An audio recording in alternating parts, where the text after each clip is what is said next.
Hey guys, Iceman here, and this is Heisenberg's website, okay?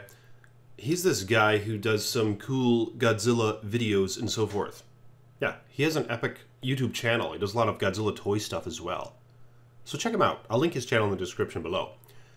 But on his website now, he posted some freaking GG posters of Godzilla, or at least some close-ups of this new poster that was released at Comic-Con, I believe. Look at this. You see King Ghidorah and all three of its heads. Now, it's been said from the Monarch Science's website that it's likely that each of these heads could very well contain its own thought processes. Yeah, so it's 3 in 1, man. But they're most likely all in agreement with one another. I would guess anyway. That's what Daddy would guess. This is just speculation. I don't know this stuff, okay? But I'm just theorizing here, but I think I may be onto something. Like, this might be an intricate point in the plot, the fact that these heads have kind of their own thing going on. But look at this, man. Godzilla here is in evident turmoil, you know what I mean? And it looks like one of Ghidorah's necks is wrapped around his damn neck. Yeah, Ghidorah is utilizing his necks as a sort of anaconda-like constriction mechanism, you know what I mean? Like a big-ass thick snake. Just wrapping around Godzilla's swole-ass neck to try to strangle him. It seems like that's what's going on here. But anyway, look at this. This is the whole poster here. It says, "Long live the king." Now, I'm going to go back to that in just a minute, okay? Because obviously Godzilla, it seems, historically is the king of the monsters. However, the golden dragon, King Ghidorah, is a king to its own right as well. So this is really interesting. But check this out. Here's from the trailer right here. Listen. You need to look at this lady's face for a minute, because she's the one who's narrating this whole trailer. And she goes off with how humankind is an infection to the planet. Now, these kaiju are a fever that are going to help fight that infection. And in the same narrative, she's going on about how they have to find these kaiju. See, I'm thinking what's going on here. This could be possible anyway, okay? She's waging for this kind of war, where they go and release the monsters, or they go and find the monsters, like Ghidorah and Rodan, for example, and attempt to release them before Godzilla can stop them. Because Godzilla is a kind of, has a sort of mystical relationship with humankind, it seems. Like in the last film, after he defeated the Muto, who did emerge to try to take dominion over the world, Godzilla defeated them. So in a similar way, these other monsters very well could be rising, you know what I mean? So this lady wants them to be freed, because here I think is what's going on here. It seems like she has a relationship with Mothra, and she has a daughter as well. Mothra is like this beacon of light, you know what I mean? Mothra very well could be selective with humankind. Mothra might know that these other monsters are emerging outside of Godzilla who are going to try to take dominion over the world. So Mothra knows that there needs to be balance in this ecosystem. So she is going to take a selection of people here. That's why she's communicating with this lady.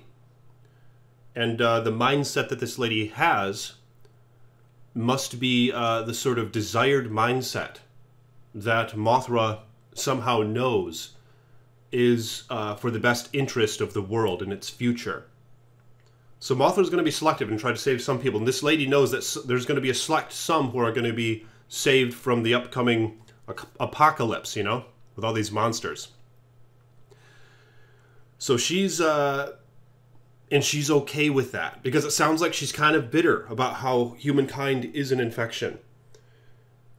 But she doesn't want to get wiped out herself, so Mothra's going to help save her and her selection of people, while the rest of humankind perishes from the destruction that Ghidorah and Rodan cause, I think is what's going on here. Mothra is going to be a balance of that.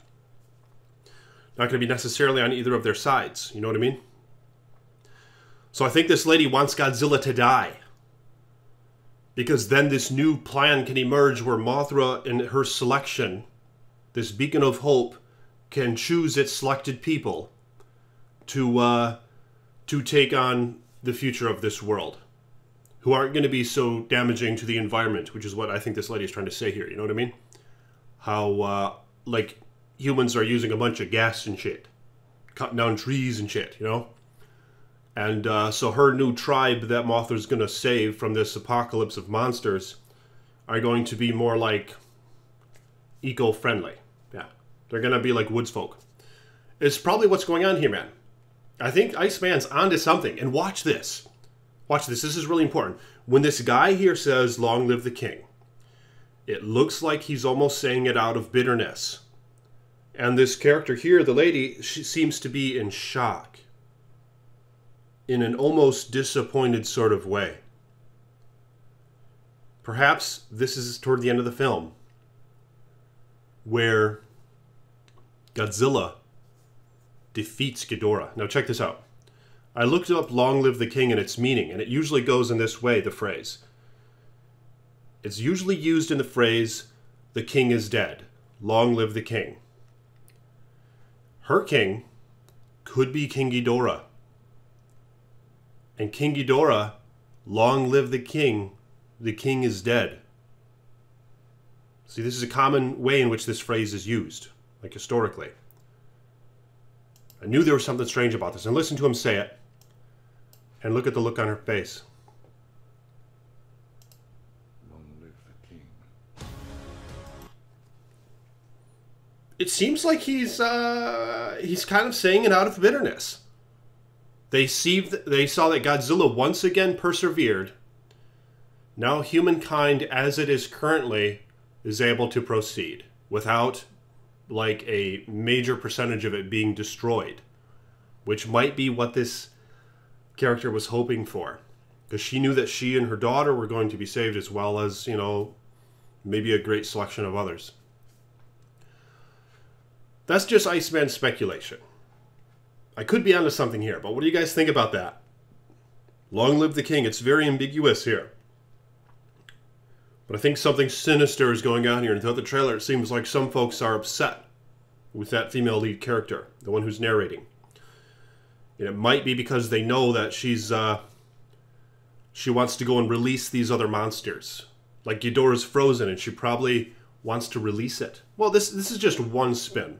Iceman could be way off. And I'm going to make more videos as my opinion changes on this, if it does, and as new things emerge.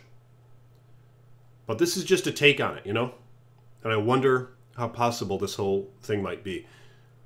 Let me know in the comment section your thoughts on these matters. And like this damn video. Alright, more videos to come on the Godzilla stuff. Subscribe to the page if you will. Peace be with you.